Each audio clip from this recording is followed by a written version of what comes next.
This week, our community tour takes us to Bark River. I had the pleasure of checking out the town prior to celebrating their sesquicentennial in a couple of weeks.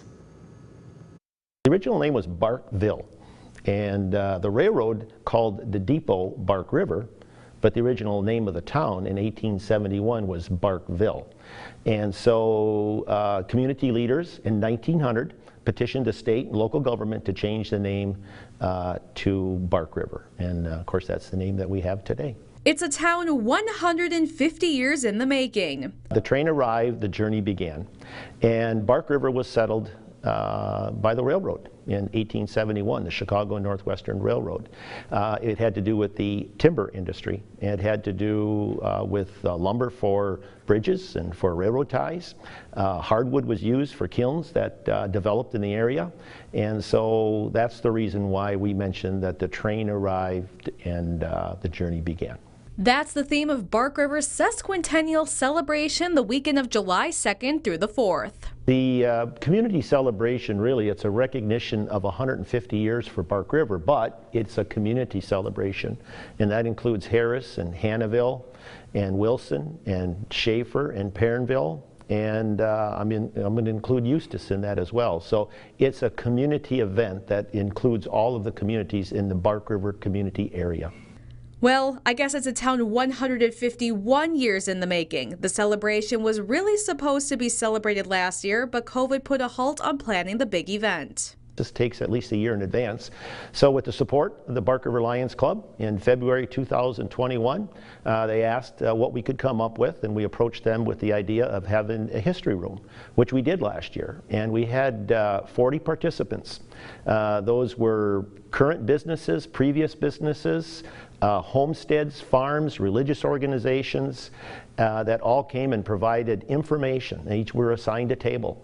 And you know, we anticipated 400 to 500 for that event last year, and it certainly exceeded our expectations. We had, we feel, around 2,000 people came through the history room. And this year, it's going to be bigger. What we did as a group, we decided that we wanted to step back in time and do things from the past. And so a lot of ideas, and we culminated and put them together.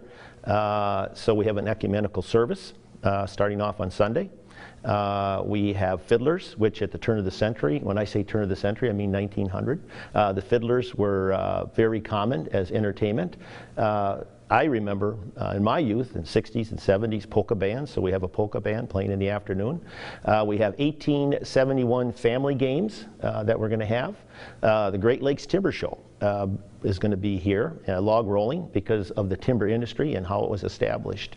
So what we're trying to do is have a lot of things that were from the past that people can enjoy.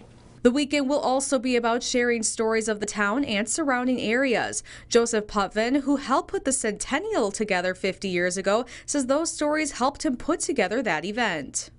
And I'm talking to first generation people, you know, people that remembered everything.